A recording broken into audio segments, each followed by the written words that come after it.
All right, all right, all right. Carnivore Soldier coming at you from Austin, Texas. It's another Wednesday. You made it. We're getting really close to KetoCon time or Hack Your Health.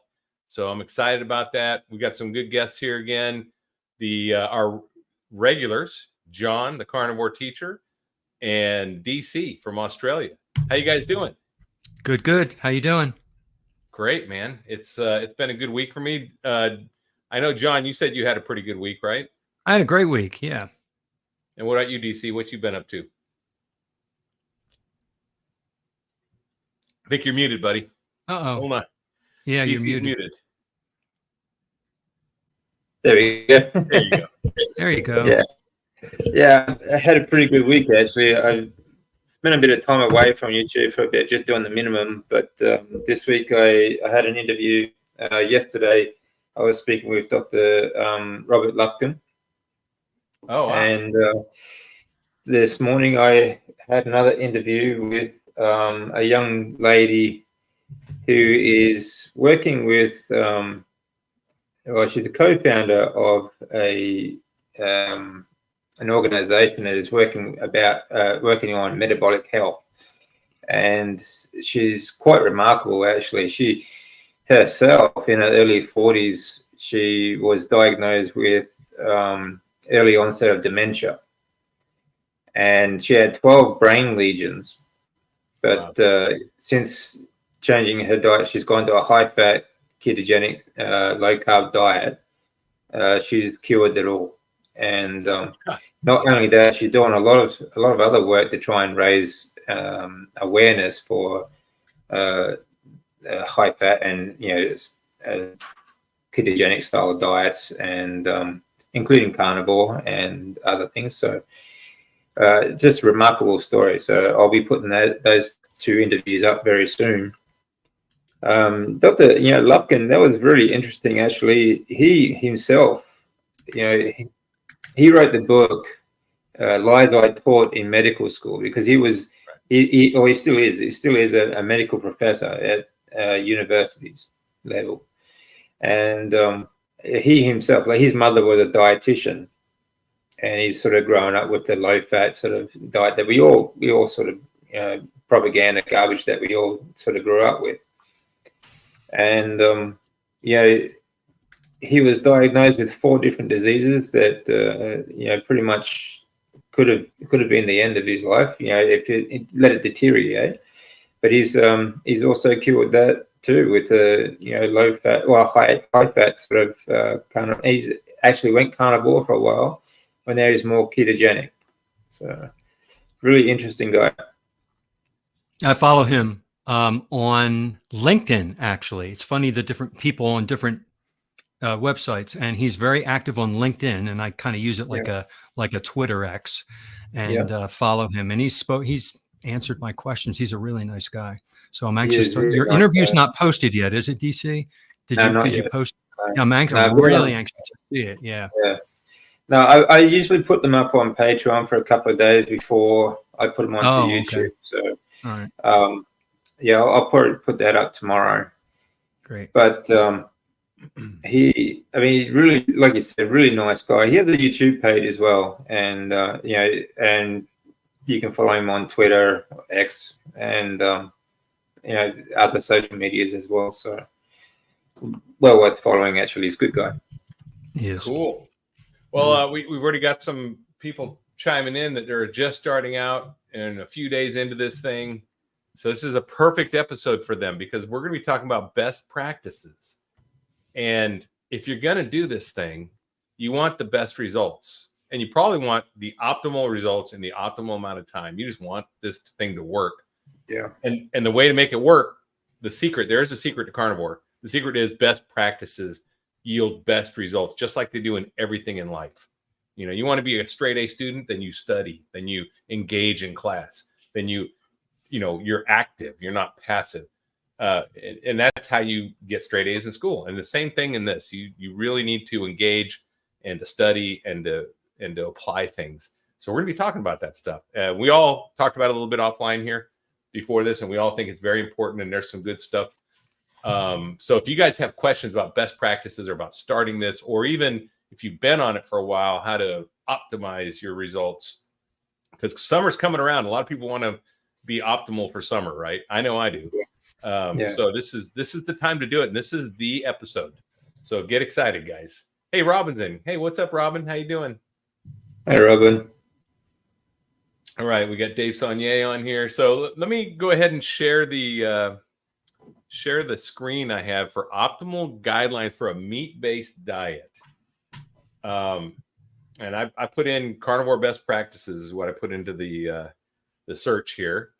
And Nancy K's here. Hey, Nancy, how you doing? Carnivore Rabbi, what's up, buddy? Hey, Carnivore Rabbi.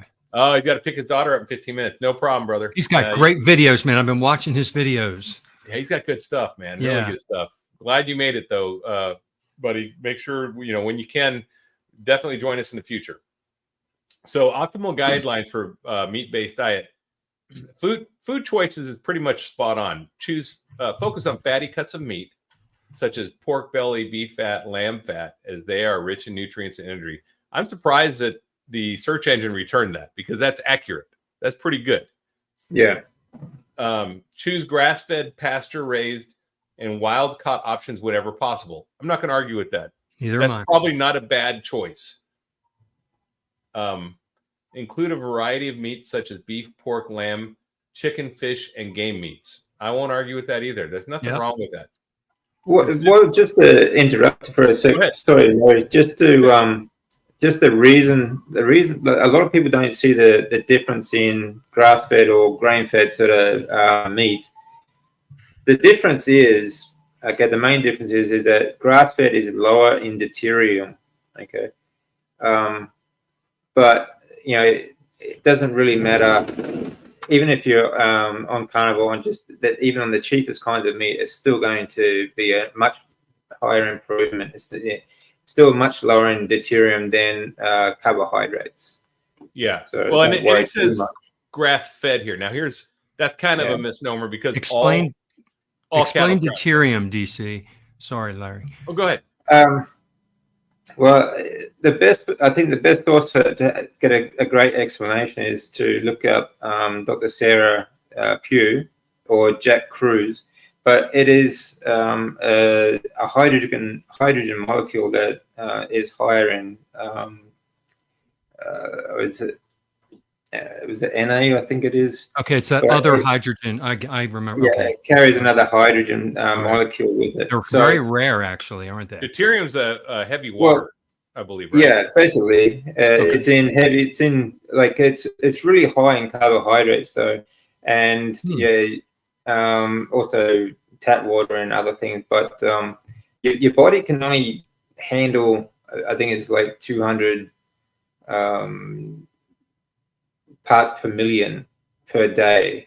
So if you are eating a high, this is the good thing about a carnivore diet, is that it's a low deuterium diet. So even if you wanted to explain to someone that you're on a carnivore diet and without using carnivore, you can say, I'm on a low deuterium diet. And then then they'll either ask you what that is or just shake their head. Like their eyes will glaze over, right? Yeah, their eyes will glaze over, and then at least that you won't have to answer any more questions, True. But there's the best practice. The thing is, deuterium is basically like the basic thing that it sort of blocks. It tends to block off your Krebs cycle, and when your Krebs cycle stops working, that's when you start getting illnesses and sick and all sorts of things, including the Krebs cycles when fat and carbs go in at the same time. Am I right? That's right. Yeah, exactly. Right. And what happens then is like your Krebs cycle would turns like carbohydrates into energy. Also turns your proteins and fats into energy and stuff like that. But when it gets blocked up with high deuterium, and it stops working, then you start to get metabolic dysfunction, and that's what causes all the major diseases, diabetes, cancer, all the rest of it. So it's the deuterium that actually is like the start of everything. So how much deuterium you take is interesting. And that's the thing about these machine oils, things like that, the soy and all the rest, they are very, very, very high in deuterium. It's not just the omega-6s that imbalance. the fact that they are very high in the deuterium is the poison part as well. There is a little more omega-6 in the grass finished, and here's, I mean, in the grain finished beef. And here's the thing: it says choose grass fed. Well, all beef is pretty much grass fed. Yeah. So it's really talking about grass finished. And the verbiage they use grass fed to mean grass finished because everything eats grass. Yes. They all eat grass, you know. Yeah. Yeah, that's and right. the way cows are is you raise them on grass for a couple years, and then you finish them for 30, 60, or 90 days, typically. Fatten them up for slaughter. That's right. And the thing is, I mean, they always show these feedlots versus like the prairie, right? And that's a false thing too, because you can find local ranchers who don't have huge feedlots that just do a grain finish at the end. They do put them in a corral, but it's not a feedlot. It's not like not every grain finished piece of meat is from a corporate massive feedlot. You can actually, that's right. I buy grain fed and grain finished beef from local ranchers. So you can totally get it. And it's, you're still supporting regenerative farming, which is important, I think, and local ranchers. So it's not an either or. You can do both. You can do grain fed and support local ranchers. So just be aware. Yeah. It's just something to be aware of. It's like I said, even like you said, like too, most cattle are always grass fed up until the last few months. And those few months they use grains to fatten them up. So, which is another perfect example of why you shouldn't be eating grains if you want to lose weight. Right. Yeah. So because it's perfect for fattening animals up, which we are an animal. So there you go. That's right. It says consider incorporating organ meats such as liver, kidney, tongue for added nutritional benefits. Can't argue with that. I don't like those, so I usually do egg yolks as my organ meat replacement kind of, because that's got a lot of the same things in the embryo, the chicken embryo. So. Right. I do that too, and I do cod liver once or twice a week, which is really good, believe it or not. Yeah. What about you, DC? Do you do any organ meat or anything? DC? Sorry? Do you do any organ meats, DC? No, I don't. No. Okay. Yeah, they're not really necessary. I mean, if you listen, this is something Dr. Chafee said, which I really agree with. We have this amazing system of our tongue-brain connection. If organ meats taste good to you, you might need those. That might be your body saying, you know what, you need this, because that's really when your body's working properly. That's what's supposed to happen. When something tastes really good right now, then that means you should probably be eating that. And I'm not talking about sugar. I'm not talking about ice cream. Right, because they use that example too. Oh, that tastes good to my brain and my tongue and my brain. So my body must need ice cream. You got to be careful with that. Yeah, exactly. Yeah. It's the same thing with salt. If you're salting something to taste and you're like, oh, I like this, I want more, your body's craving salt. If it tastes too salty to you, that's your signal to your brain saying you don't need any more salt. Right. Same thing. Okay. Limit or avoid processed meats such as sausage and deli meats. These are inferior meats. I agree with that. And they are not as good as the other meats. But if that's what you can afford, and that's what's available, they're totally acceptable. They are less bad, and read the ingredient labels. Like I buy bratwurst at my local grocery store. It's the only sausage in the entire store that has 2 ingredients. Yeah. All right. And it's very clean. But you read some of the other sausages and salami, all those things, and there's a paragraph of crap in there. Beef jerky. So you can find some processed meats that are very barely processed, and they're really good. So this is all not ones and zeros. It's a lot of stuff. You read ingredients. Yeah, exactly. Yeah, don't be diverted. The biggest thing, people are diverted by the calorie chart. They think, as long as the calories are fine, it's all good. Yeah. Or even the carbs, or even just the carbs. They look at carbs, and it's like, that's not the game here. This is a low carb diet, but it's really high fat. It's high quality food, right? And they look at all the vitamins and minerals in the same calorie chart. The problem is all these vitamins and minerals too, they're all highly, they're all fake, manufactured. They're fortified, which means they add it because it's devoid of the vitamins and minerals. So they add it, and it's all poor quality crap. Yeah. Okay. Next would be plan your meals in advance to ensure you have a steady supply of nutrient-dense foods. I don't do that, but if you were in a family, I could see doing that. And I just eat when I'm hungry, so I don't like plan meals. I don't. Well, you have to take stuff out of the freezer so you know ahead of time to thaw it. So you're kind of planning it. That's kind of how I plan it. Like I'm 3 days ahead. I have the deep freezer in my garage. I have the freezer in the bottom of my refrigerator. And so I've got something for today, something that's thawing, something I just took it that's about to thaw. So that's my planning. But what am I planning? But I can get around that when I don't plan and I get hungry because I can throw a frozen steak in an air fryer with my. Oh, well, yeah. So I can do a quick week's episode, which is nice because as a single guy, it's nice to be able to just do that on the fly, right? True. To throw a ribeye in there and cook it up. That's frozen. Yeah. That's frozen. Yeah. And have a good ribeye that's juicy when it's done. I have to try this frozen air fryer. You should try it once. Yeah. I've never tried from frozen to cooked. I've never tried that. You need a air fryer that goes up to 450 to get the optimal. I think ours does. Yeah, I think if it only goes to 400, it'll still work, but 450 is really optimal. Huh. I have a video on it, so you can watch that, John. The planning is good. I did hear a phrase, if you don't plan, how does the phrase go? If you fail to plan, you plan to fail. So you should plan or something like that. And so planning is important, I think. Yep, I agree with that. Consider meal prepping or batch cooking to save time and money. I do some of that. I do. When I do batch stuff sometimes. I'm going to cook. I'll cook a bunch of burgers and throw the burgers in the fridge and then nuke them when I want a burger. Right? I'll grill a bunch. If I'm going to fire that grill up, man, I'm going to load up all the burgers on there and get them all cooked up and seasoned with salt and ready to go. Make sure to include a variety of meats and fat sources for your meals. So when it says fat sources, what are your favorite fat sources to add to a meal, guys? Do you have any? Yeah, I do. I love lamb fat. It's very good. It's very high, like omega-3s. Because I don't eat a lot of seafood here. When I'm in Japan, I'll eat a lot of seafood, so I get a lot of omega-3s that way. But lamb fat's the next best thing. Oh, it's tasty. How do you add lamb fat to it? Do you just pour it on? Yeah, I'll get offcuts from the butcher, or it's some of the fat that I'll save in the bottom of the pan, sort of thing, and I'll just keep it in a bowl. So there's that way, and even just the off cuttings I get from the butcher, like I said, is a great way. Just when I'm cooking beef or something, I'll add a bit of lamb fat to it. It's nice. Yeah, lamb fat is.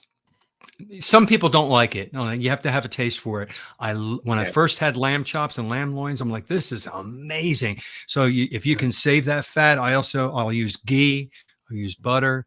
When I make a chicken in the air fryer and all the juices in the bottom, put that in a mason jar in the refrigerator, and the water goes to the bottom, and all the fat, the schmaltz, it's called schmaltz, the chicken fat, scoop that up, and you use that to season stuff. Chicken, it's delicious. And then beef tallow, duck fat. Yeah. I think it's important to mix your meats and your fats. I agree. Because you need a range of proteins, for example, but you also need a range of the fats. Your omega-3s and 6s and stuff like that. We forgot bacon fat. That's probably the most tasty fat, right? Yeah, that's really good. Oh, it's good. Yeah. I make my bacon mayonnaise with that bacon fat and egg yolk. Really good. Yeah. And then I like to put, like you said, mixing your fats. I like to put butter on my beef a lot of times. That's what I do. Yeah. And then but I will like fry eggs and stuff with tallow. I get the Wagyu tallow. I found that, Larry. I found it in the store just the other day. I got a big jar of it. Did you taste it? Yeah, it's great. It's wonderful. It's more liquid flavor, right? It's more of a liquid at room. I'm surprised that it wasn't more solid. Well, you must be warm down there because mine's solid. Oh yeah. Well, Florida. Yeah, it's hot here. Yeah. Maybe that's what it was.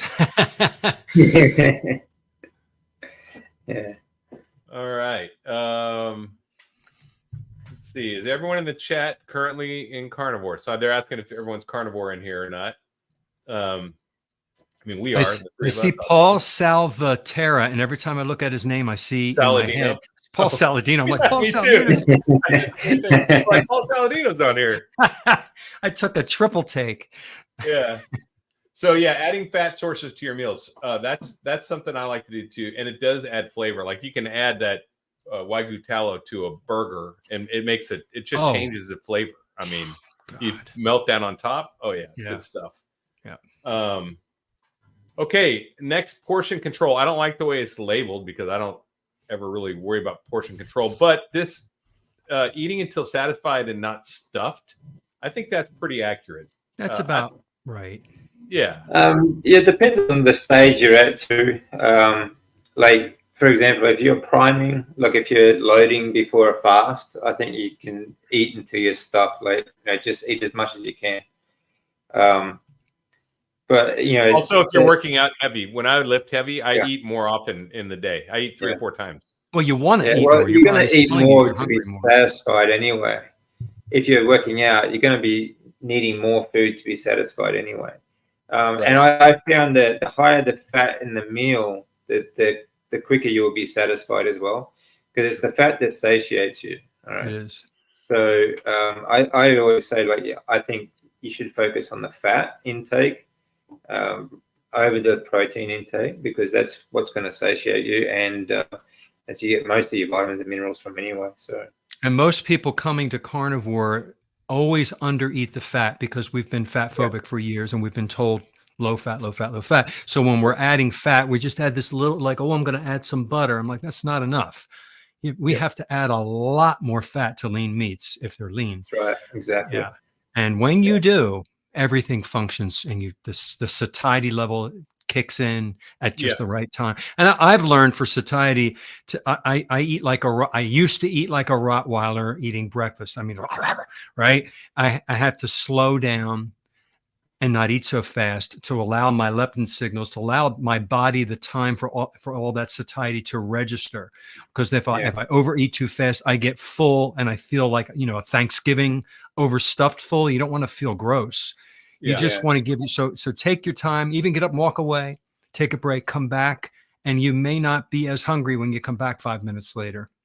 Yeah, I think it's also less likely to happen when you're eating carnivore too, because you're eating high fat and protein meal. Right. So it's because it's the fat that satiates you. You're less likely to eat to the point where you have to undo that top button to relax on the chair, sort of thing, after Thanksgiving. Because the nutrient density, right? Because it's so dense, right. It doesn't take up as much space when you eat it. Yeah, that's right. Which is why another reason to emphasize the fat, because that's where you're getting your nutrients. You want as much nutrient dense food as possible. You do. And in that vein, I learned from Dr. Chafee, and I've been applying this, talk about best practices, is not to drink a lot of water an hour or two before a meal, because that takes up space in your stomach, and you're going to get that satiety signal incorrectly, because your stomach, you're getting the stretch receptors initiating some of that leptin. And then not to drink too much water directly after your meal. Let your stomach acid have the pH level that's high enough to break that meat down, and not dilute it with water. So I don't drink. I'm conscious of what I'm drinking a little bit before and a little bit after my meal, to not drink water. Yeah, I agree. Water can, it also, something I noticed too is that if you drink a lot of water during and just after your meal, it doesn't give your body time to absorb the fat, and it'll go straight through you. And so you'll find that a lot of people, especially when they start carnivore, they complain about IBS or diarrhea and things like that. Part of that is that they're drinking too much water with their fat. Apart from the fact that their body is also getting rid of a lot of water and other things that there's other issues there. But apart from that, if it continues, it's usually because they're drinking too much water around their meal, and especially with a high fat meal, which is what it should be. Your body just goes straight through you. Goes into the colon and right out with their waste, right? So pay attention to your body's hunger and fullness cues. We were just talking about this, but this is the thing. People coming into this diet don't have a properly working hunger and fullness cue. This is totally broken based on the standard American diet. So this is something you have to develop and learn. And it's subtle at first, but after a while, you'll get used to it. Yeah. Next one, the aim for calorie intake. I hate that. That's dumb. That's wrong. Yeah. Just ridiculous. Calorie is a unit of heat measure. That's all it is. It's like an inch or a yard or a degree. And what that means is this. So this is just so you guys understand what a unit of heat measure is. It means when they figure out calories, they put it in a burner and they light it on fire. This is not heat like your body generating. It's not biochemical heat. This is an actual fire. And that's where they measure the calories coming off. Like wood has calories. Now, can you eat wood? I guess you could. Some people do with sawdust, but in their fiber. Yes, cellulose. Yeah, cellulose, right? Which is sawdust. It's sawdust fiber. Basically, you can, but you're not going to digest it. So even though wood has calories, that sawdust, if you lit it on fire, would have calories. If you put it in your body, it still has calories, but you're not getting anything out of it. You can't digest it. Same thing with a glass of hot water versus a glass of room temperature water. This thing has way more calories. It has calories, right? It does. And you drink both of them. Boy, you're getting more calories. Does that mean I'm getting fat drinking hot water? So don't pay attention to calories. Totally wrong. Yeah. They're totally wrong. This is just old information. And again, we are using a search engine, so it's not going to be perfect, but this is actually pretty good. If someone It's fairly accurate. Yeah. Yeah. If someone was like wanting to learn about how to start carnivore and came to this, they'd be running like an A- B+ on this so far. Yeah. Drink water. I mean, basically with calories, you fill your car with calories and you drive it. That's basically what it is. Burning the gas. Yeah. Yeah. But our body's a biochemical engine, which is completely different. That's You right. take chemistry and physics. We're not an internal combustion engine, so we don't use calories. We are a chemical factory, and the calories in a ribeye versus the calories in ice cream, the burning of them, the different hormones in our body, whether you're male or whether you're female. I mean, there's a million variables. Calories are ridiculous. Plus, the number on the box is like the what is it? The error rate is like 20%. At least, yeah. At least. Something like that. It's ridiculous. Throw out calories. Calories are not a great, and we talk about calories still sometimes because people are just so used to it, but it's really worthless kind of metric to be following. Yeah, it means nothing. Yeah. No. But I think apart from diet, though, there's a lot of other practices people should be doing too. I mean, when you come to carnivore, you're trying to get healthy, metabolically healthy. It's not just related to diet either. So. True. All right, hydration. Drink plenty of water throughout the day. That's not a bad idea. Drinking water. I would say this though. Drink only water. That's more important than that's what I would say. Cut out everything but water. Right. And it can be sparkling water. You can have variety, right? You can have put some salt in it. It can be hot water. It can be electrolyte. Exactly. Yeah. Yeah. You can. There's a lot of things you can drink, but diet soda is probably not one of them that you want to do. Anything with a sweetener, you don't want any sweeteners, and that's not listed here at all. And this is one of the things.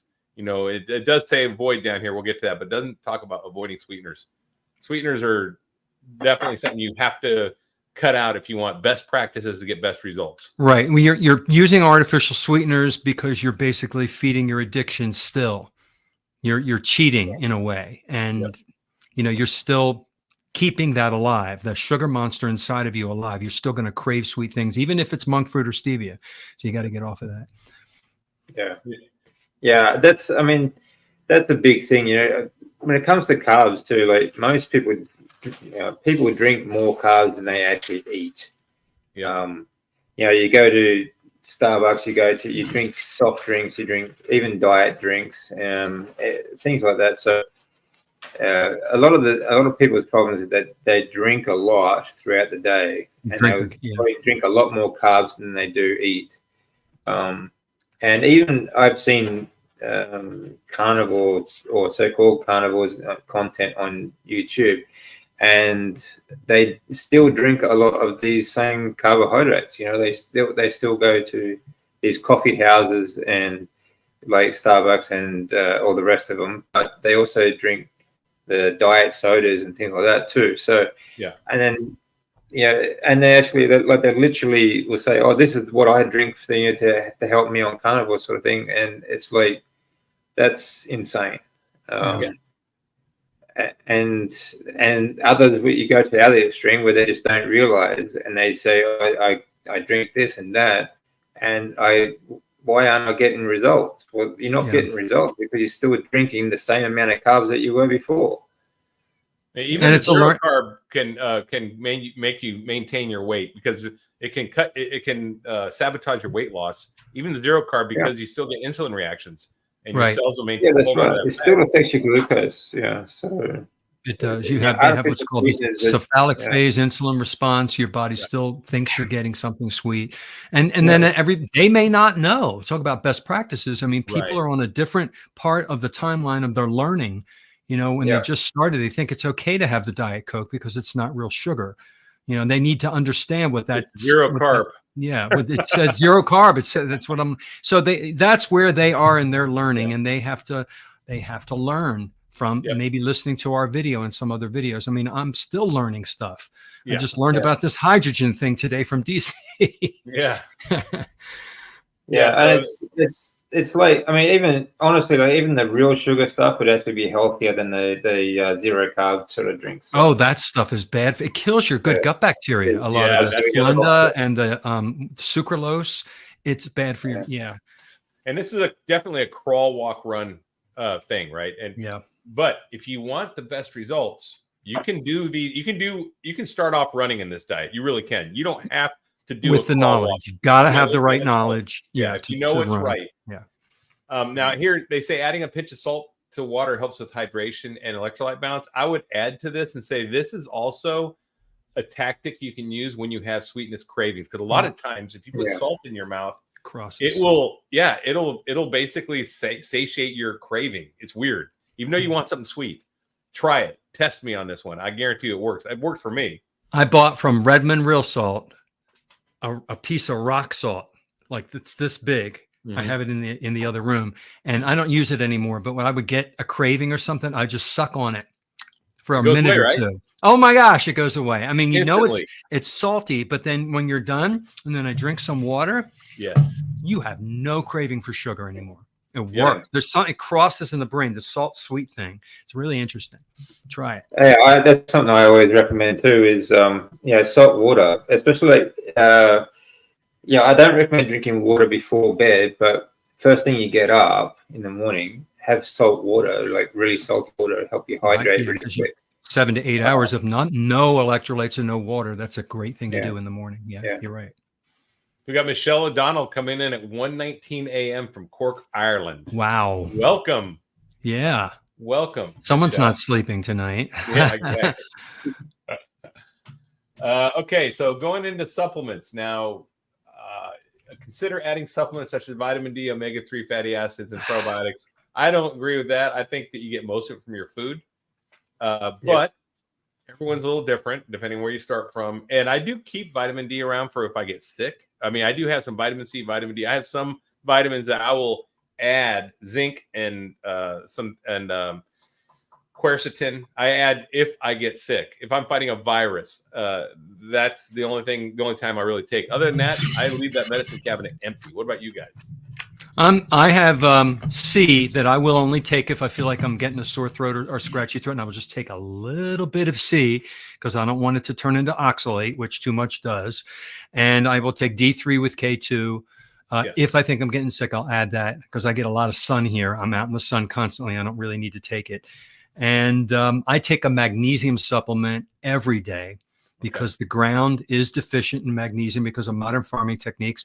And I had paroxysmal atrial fibrillation, and the magnesium is part of the cure of why carnivore and magnesium, I don't have AFib anymore. So those are, oh yeah. I didn't know that. Yeah. So those are I technically still have what's called paroxysmal AFib, which means it comes and goes. So like twice a year, I'll jump into AFib for a few minutes. That's gotta be scary. And that's it. But before I was in it constantly, and I was on this medicine. This is before I was even doing keto or carnivore. So magnesium is an amazing electrolyte that's healthy for many reasons, especially for the electrical rhythm of your heart.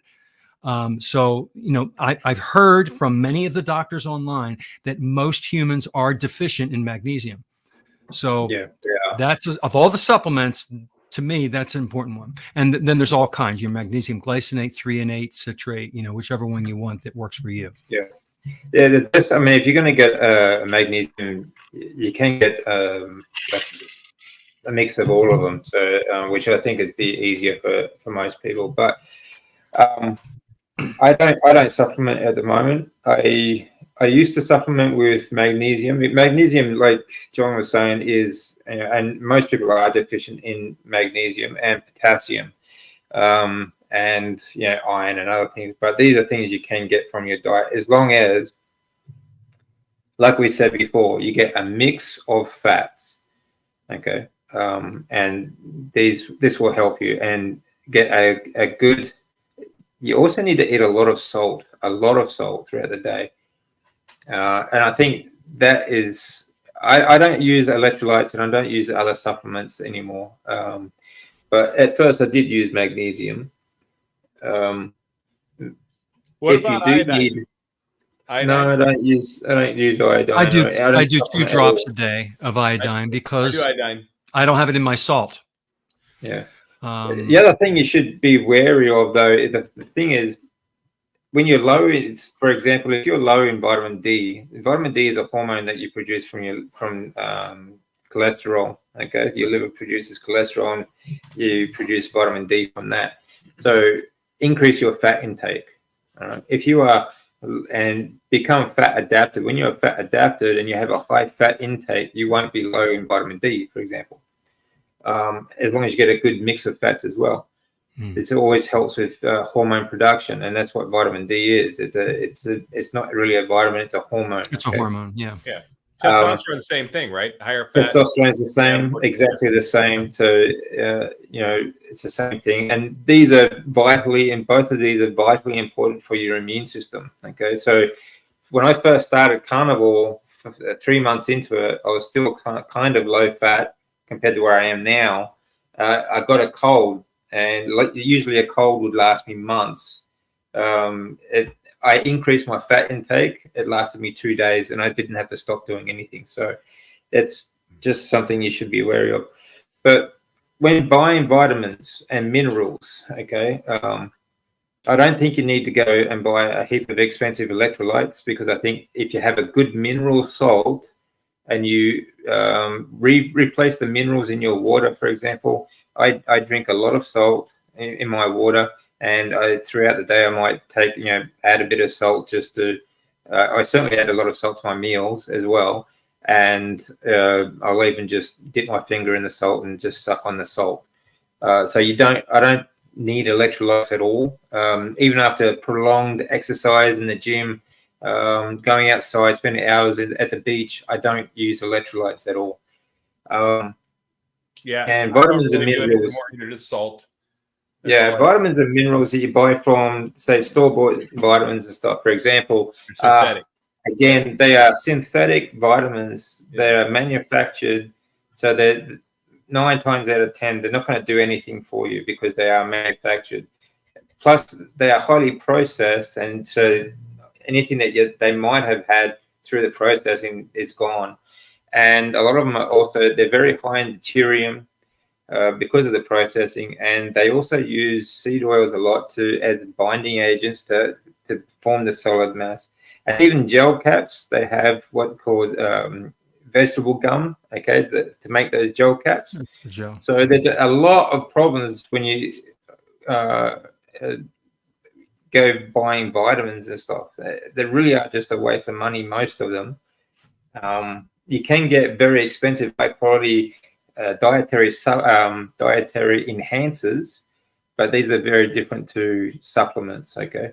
And these, like the supplement industry and the fitness industry, they're just as bad as the medical industry, okay? So it's pretty much, they're all made by the same people.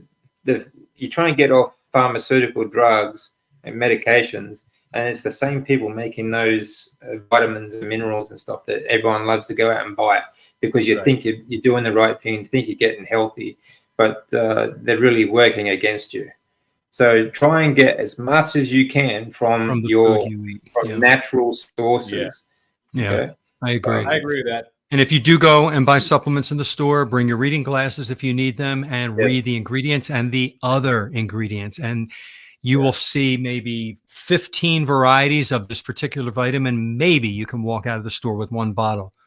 that Yeah, doesn't have maybe. the added sugar, the added starch, the added corn, this, the added rice, that, all this Soy and crap. everything. Yeah, soy. Oh my binders and gosh. all that. Yeah. Soy, And I then mean, soy is in everything, so it it's is. really. And then you've got to buy stuff online because you can't find it in the store. And And really even- getting it from the food is the best way.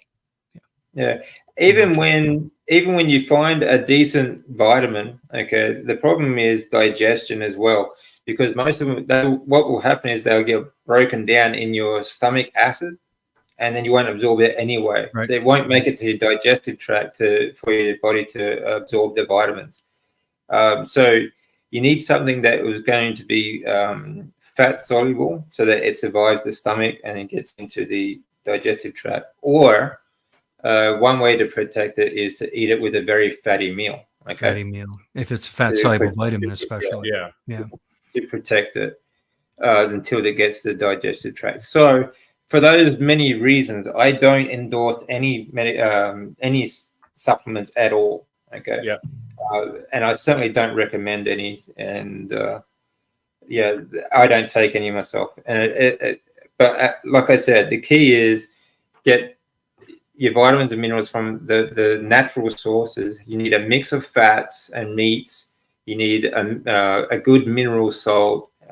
And when it comes to water is very important too, because water, especially tap water, it's full of chemicals and drugs, fluoride, and all sorts of other things.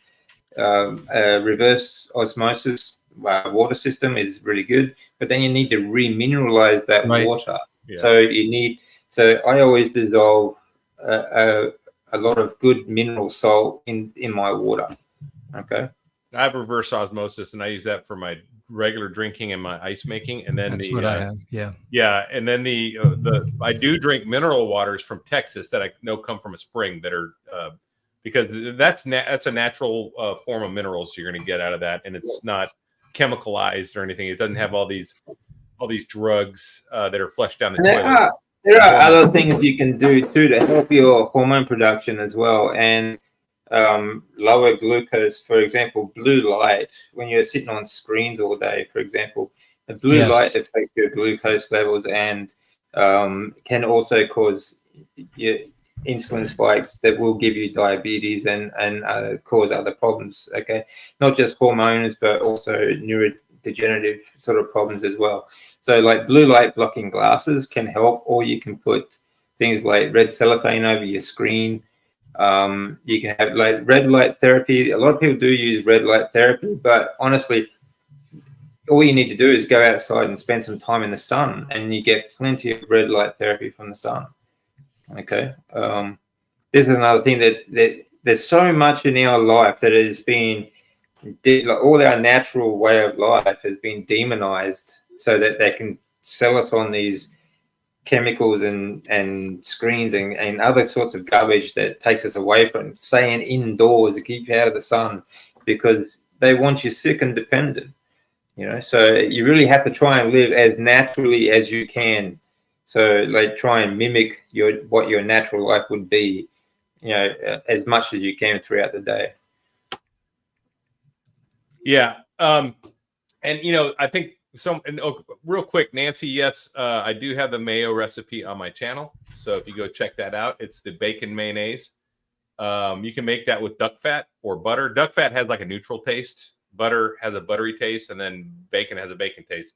I tell you right now, making mayonnaise for like deviled eggs, bacon mayonnaise is the bomb on deviled eggs. It is. People make that stuff disappear.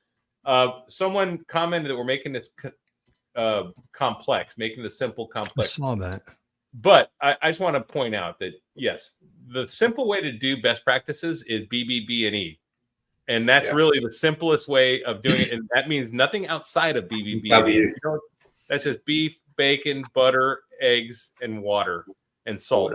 And nothing beyond that. Nothing. No sweeteners, no added, no, I'm going to add this to this, and I'm going to drink coffee. And that's the best way to make it really simple. Now, what we're doing, we're diving in and breaking it down. We're breaking it down. You could do pork. You could do lamb. You could do other ruminant meats. And seafood is good too. And seafood is very healthy. Although, you're going to have somebody who's always going to speak up in the comments or whatever and say, the microplastics and the toxins. Someone talked about rabbits too. So you can eat rabbits, but you need to add fat to that for sure. They're very lean, rabbits yeah. are super lean. Yeah, Same rabbits with chicken. too Same lean. with chicken. Yeah. Yeah. Chicken's too lean too. Yeah, Really. any lean meats, you need to add fat. Like chicken, like leave the skin on, for example, if you can. But Chicken breasts are so chicken lean. breast, for example, you Eat the have chicken to wings add and fat. thighs, and add Yeah. fat. So if you do cook like chicken breast, for example, or rabbit, just add some lamb fat or beef fat or Oh, anything good. like that. You know? Yep. You can fry it like they recommend coating it in pork panko crumbs and deep frying in tallow or lard. That works. That sounds good. Yeah. Yeah. Well, that's a way to eat rabbit right there. Or I've seen it made in like a cream stew, kind of like you can do that too. But there's different things you can do. All right. So after that, we had consult with a healthcare professional before adding supplements to your diet. I would say none of us are doctors, and you need to consult with a doctor anyway before you do a diet if you're going to start it out. Not a bad idea. I didn't do it. I think better than that, though. I think the problem is doctors know nothing about nutrition. Right. That's a problem. Sadly, they don't. You're right. Yeah. So the problem is find yourself a nutritionist, not like a carnivore-friendly nutritionist. Okay, not a doctor, because they know absolutely nothing about nutrition. What you do find though, like although we don't have, we're not doctors, we can't say we're doctors, but we do have experience. I'm 10 years keto. I've been managing blood cancer from my deathbed and to where I am now. So I do have some idea of what nutrition is. And the same with John and Larry. They've been doing this for quite some time as well. So a lot of years between us in experience and knowledge of nutrition and how it affects us. And that's what we are talking about now is what we do, how it affects us, and what is working for us. We can't say exactly what's going to work for you because we don't know your situation. But that's all we're doing. Every body is different. Everybody's body is different. And so you find your path. But there are some generalizations, some basic points that we're all talking about. So we are kind of making it complicated because we're putting all of our 2 cents in, and everybody's different, and just some basic points to consider. But you don't have to take it to this level of depth. You can just do the BBB and E. Start out easy, and then but I think, and what we talked about offline earlier, Larry and DC, is what I think one of the most important things for best practices is to hang out with and follow some of the best people. And so on your YouTube channel, who are your favorites on your YouTube channel? I could pull my YouTube channel up and I can show you Dr. Chafee, Dr. Berry, Dr. Sivas. I've got all my doctors and nutritionists lined up for years. I've had them for years, and I will listen to them regularly, and I learn things from them. And from them, they'll interview somebody I never heard of before, and I'm like, "Oh, Dr. Kiltz, hey, let me make him a favorite." And then you follow these great people, and some of them will disagree with each other, but the common denominator that they all talk about, and the common denominator things that they all agree on, that's what I walk away with. And I feel like I know the facts because I've heard it so many times, in so many ways, from so many specialists and doctors, that I feel like it's right. Some people do think, oh, I don't know who to believe. I keep hearing all different things from different people. Find the common thread, and that's what you'll find. I listened to one lady, and she talks all about oxalates. I've learned so much because I had a kidney stone. So, I was drawn to that, and I was interested in it. And a lot of people want to know about that because they're getting off of their standard diet where they ate a lot of oxalates, and now they're having problems because they went right into carnivore and their body started dumping these oxalates. They started having problems. Well, you don't know what it is. You find people and you learn from them online. That's right. Yep. Yeah. And make sure that people are, well, I would say just make sure that when you do follow people that, you want to follow people that are going the direction you want to go. Right. They're getting the results you want to get or have already gotten the results. Show the receipts, because some people, I do know there are content creators out there in this community that, and usually you can tell by the sensational headlines that they're just trying to get views on their channel. I could care less about views. I care about helping people. And I could stop making videos tomorrow. My videos will still help people 10 years from now, I think. Use your gut instinct to tell you if this person's legitimate or not. There's a lot of nut jobs out there.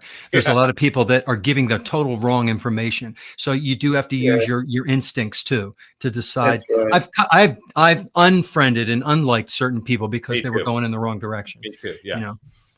Yeah, that's the thing. Like, you have to be really discerning. Like you said, make sure they're going in the direction that you want to go. But, I've seen that many times too, is you have, if you're looking for example, just an example, carnivore channels, okay. It's not always carnivore channels, just even keto or low carb sort of things. But then they do videos like, the coffee I choose when I go, or the latte I choose when I go to Starbucks, for example. These things like Starbucks, they are full of seed oils, and like you might as well drink down a box of donuts because it has just as much sugar and seed oils in it. Okay. People who say they're fasting but they're drinking this latte, like a grande latte sort of thing, that's not fasting. Okay. So you need to be discerning when you see people. Okay, I'm doing fasting and I'm strict carnivore, but I drink, and this is the coffee I choose, sort of thing. When I go to Starbucks, I go, that's unsubscribed sort of reason for me. Or they stick to their like I said before, a lot of people drink more carbs than they do eat, and they continue to do that when they're on carnivore. So or they're pushing a lot of supplements that they have no idea what's in them. They have no idea what they do, or they're just trying to push something that they're selling their product. Yeah, a lot of times you can tell when they stop and they sell their product. It's kind of a red flag. Yeah, so they're the kind of people that you just want to. That's it. That's for me. Okay, I definitely unfollow. I used to watch like Thomas DeLauer. He was one of the first guys I watched. He changed. Saladino. He changed. They started selling their stuff. Started talking about adding carbs and adding fruit. And I'm like, well, that's another example of examples. Okay, Saladino, for example. Okay, he lives in Costa Rica. Okay? Right. So people, climate makes a big difference to your diet as well. Okay, so if you're living in a very hot, humid sort of place like Costa Rica, you can get away with eating carbs. Okay, when you sweat, your body gets rid of deuterium and all sorts of other things. So you actually, when you move to a hotter climate, you might find that some people will crave carbohydrates, such as fruit and things like that. But you still don't need carbs if you're sweating. No, you don't need them. Right. You still don't need them. But the other thing is too, when he's talking to people around the world and telling them that you need carbs, like especially when different climates. So like if you're in the UK in a colder climate, you definitely want to stay as far away from carbs as possible, because that's when your body is like going into winter, for example. You are going into like a fasting state. You do not want to start feeding a heap of carbohydrates. That's when you're going to get really fat. All right. So there's a lot of environmental sort of issues involved. Like different populations are going to need have different requirements as well, and can get not so much requirements, but can get away with different diets. They can eat carbohydrates, for example, in a hot climate, sort of hot, humid climate, because you sweat so much and things like that. Whereas other climates you can't. So it's it doesn't one person's advice doesn't work globally. Okay. Right. Yeah, everyone's a little different. That's the N=1 experiment we have to learn, and you have to learn your body too. That's right.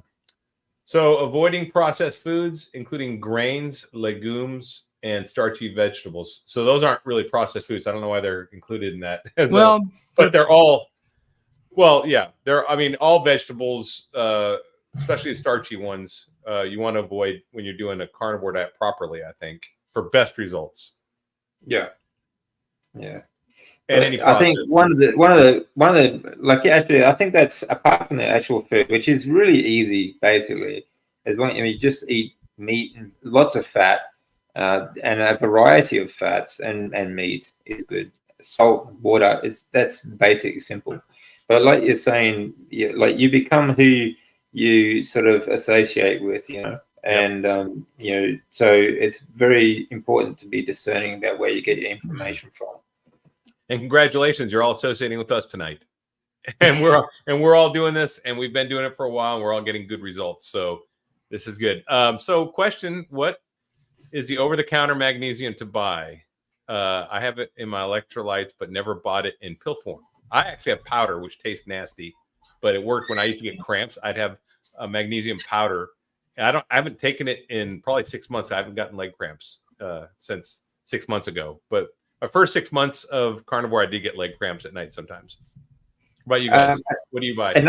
Another way to get rid of cramps, okay, is grounding. Yeah, I ground too now. Because you get electromagnetic impulse from the ground. Okay, so being in touch with the ground, you'll find that I know. Like actually, I was speaking to someone the other day. They were saying that his wife, when she gets cramps in her calves, she puts her feet on the ground, and they go away. That's interesting. That is interesting. Yeah. I do walk my dog barefoot a lot now, so I ground pretty regularly. I think you just clean your feet. That's all. Yeah, that's right. I do magnesium citrate. My bowels like that. A lot of people have too loose of a bowel. They do citrate. I do glycinate every once in a while to relax my muscles. And threonate crosses the blood-brain barrier. Magnesium threonate is very good for the brain. So I kind of mix it up and do all three. Again, I know a lot of people don't agree with taking supplements or magnesium, but I personally, N=1, previous AFib, I know my body functions better on supplementing magnesium. So I do citrate, glycinate, threonate, threonate, not the number 3, but threonate is the name. And I had to buy 2 of them online because the ones in the store are full of crap. So you had to spend the money and look, and you have to read the ingredients online like you would read them when you're in the store. But you may not need it. Some people don't need it. My body needs it, and my body likes it. Another way you can get it too, if you have, there's magnesium and salt baths. If you have a bath, your body will absorb it through your skin. That's a good way to do it. You're right. It through your skin. Yeah. And it's a good way also to do heat treatment. If, for example, heat treatments are really, really good for your body as well. Not just hot, but also cold, like a cold plunge.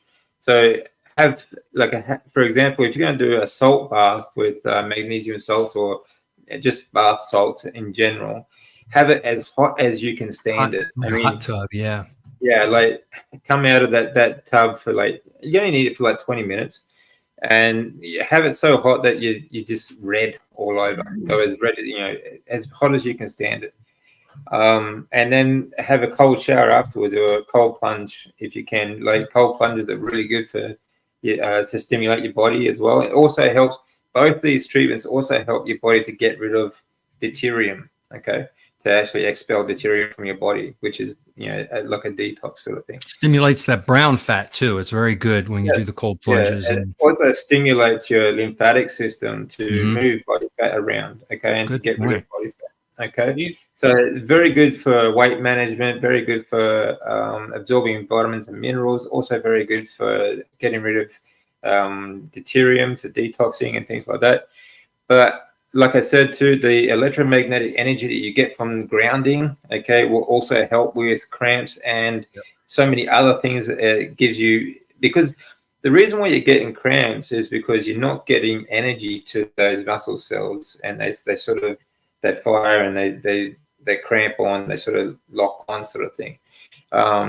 Magnesium is a great supplement. I always used to take that myself as well, because it's not just good for things like AFib and controlling neurological firings and things like that, but great for muscle recovery, especially after training, after heavy gym session. Magnesium is fantastic to help you recover. Yes. But having said that, I don't take it anymore because I do all these other things. Okay. Yeah. And I was AFib myself. I was in a really bad way 12 years ago. Okay. And 10 years ago, really bad way.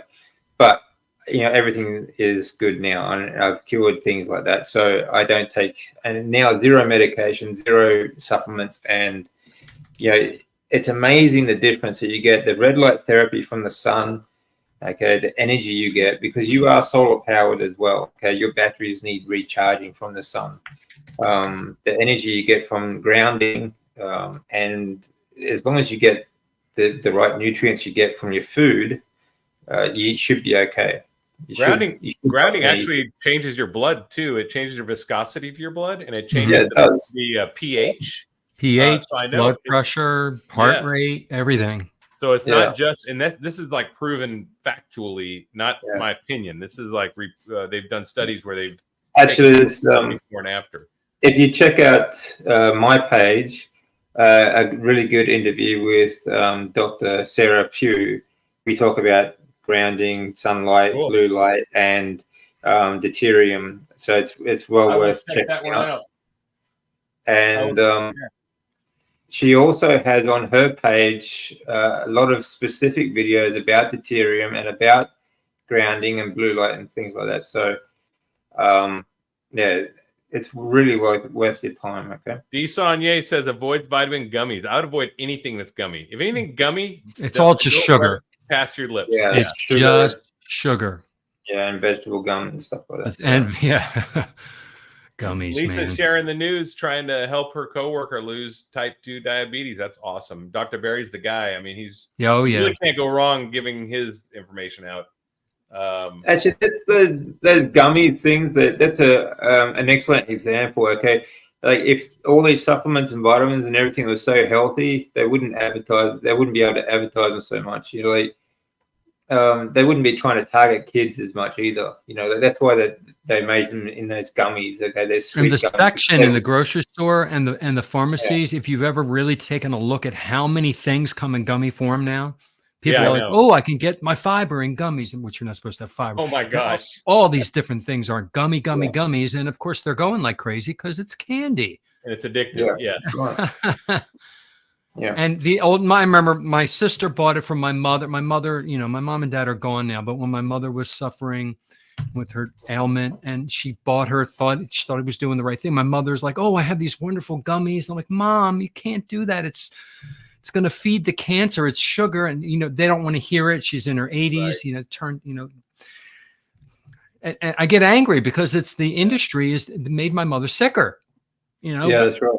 Same with my family. Well, that's the thing. Like even the keto sort of space has been hijacked by corporations with the so-called keto low carb friendly sort of snacks and all that sort of garbage. And they sell all sorts of stuff like chocolate bars and ice cream and all sorts of candy and garbage all as well. Processed. Processed.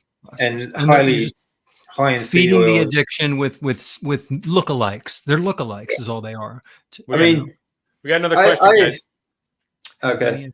Who has any of you guys used a coach in the beginning? I did not. My coaches were Dr. Barry, Mine too. Yeah. Yeah. I mean, Dr. Kiltz, all these doctors, they were my coaches. I consider them. You can use a coach, though. I have a wonderful coach I could recommend if you want to start. And her name is Kim Howerton.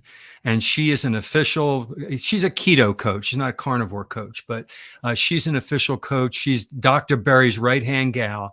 All right. So, she's endorsed by him. But any of the coaches that Dr. Barry has on his private community are great coaches that you can. They have a PhD community of coaches. You can use one of those. I've interviewed a couple of them.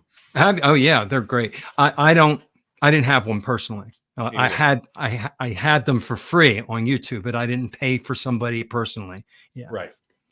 I don't have any coaches. I mean, I am a coach. I'm a strength and conditioning coach. I've been a Bachelor of Sports and Exercise Science. And, I was in the fitness industry for many years before my diagnosis, and this is why I keep saying to people, it's the fitness industry is killing people. Okay. And the reason why I say that is because I was in the fitness industry. I know, all right, the low fat, sort of regime that they keep you on, or they want people to take up, is what kills people. Okay, low fat, and everything is low fat and high in seed oil. So And that's what these were underlying issues for my condition. So, I've been, I've been in, almost 30 years. So, and the last 10 years, I've been very high fat diet and been doing this, and this has kept me in remission. So, I coach myself. I find the information, I do the research, and this is what I do. So, but if you ever have any questions, please feel free, and I'll try to give you the best information I can and point you in the right direction, at least, because there are some really good doctors out there too, and some good websites that you can find this information. So Aid has a comment about when thousands of anecdotes all align, you have a hypothesis. Yeah, each one of us is a data point, right? If you were to chart all of our data, people who are actually doing this, you will see the hypothesis come, and that's what you can see it all over the place. The common denominator. Cancer, the common denominator is diet. Is what we eat, what you put in your mouth. So that's fact. Well, let's finish this off real quick. We got avoid added sugars. They did have the sweeteners in here, artificial sweeteners and artificial flavorings too. And this is something I know John's big on. Artificial flavorings. You don't want natural or artificial flavorings. I don't want to read on. First of all, you buy foods that have one ingredient, right? You avoid all of that by buying one ingredient food. 100% egg. Beef, lamb, pork. Yeah, exactly. But the artificial flavors, coloring, preservative, shiny spread. I mean, there's the list of chemicals. You don't even know what they are. You have to look. You have to Google them. They're all chemicals that interfere with your chemical factory. All of your hormones get unbalanced from these chemicals. And that's colors. And they do that to make it look pretty and to sell the product. That's it. Yeah. So don't eat just eat one, just buy ground beef and eggs.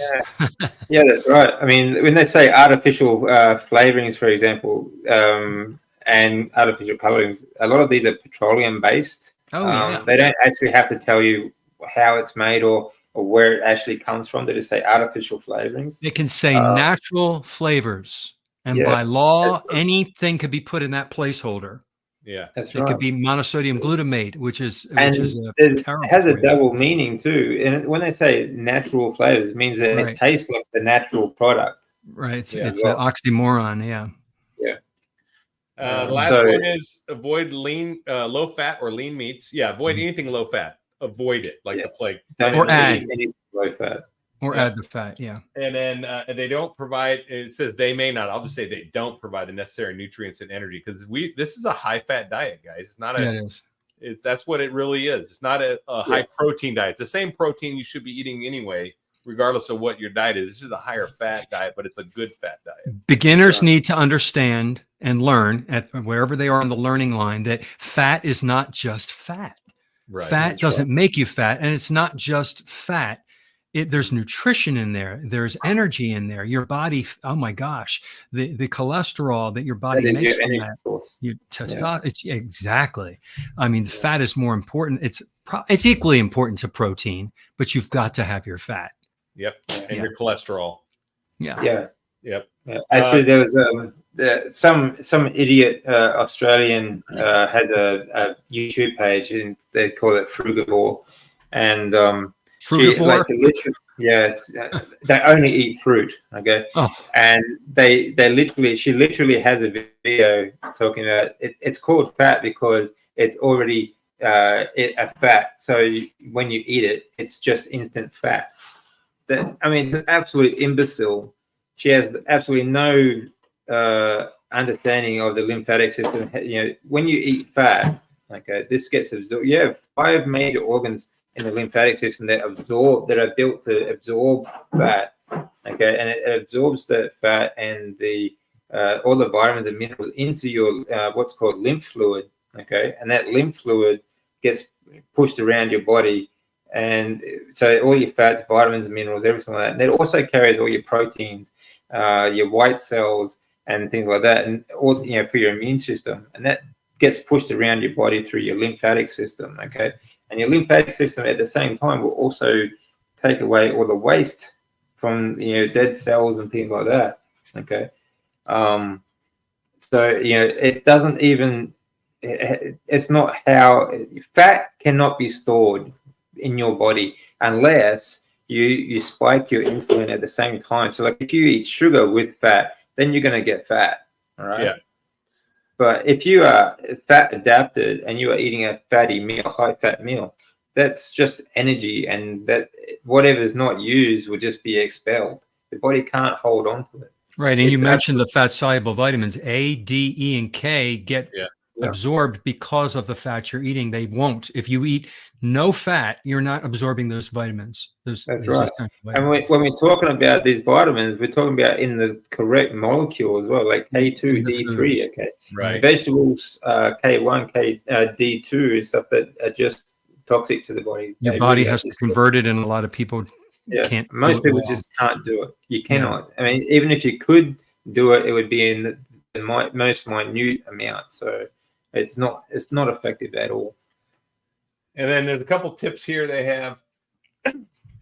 Start slow. I don't agree with that, but some people gradually transition to carnivore diet. I don't agree with that. Some people do. For me, I couldn't. It's everybody's different. All right. You do it your way, but some people have to do it that way because their body can't take it. Or they don't have the self-discipline to do it. Yeah. If you try a slow transition and you give in to cravings and then start over and do the Groundhog Day for a week and keep doing it, some people you're not the kind of person that can do that. You have to cold turkey it. People who are oxalate dumping though have to do it slowly. That's the thing. So there's everyone's different on that. Yeah, I mean there are two ways you can do it. You can do it like cold turkey, or you can do it gradually. There are benefits and negatives to both. Yeah, I mean there are benefits and negatives to both. But if you can abstain, I think it's good to do it gradually, because your body does go through a lot of hormonal change.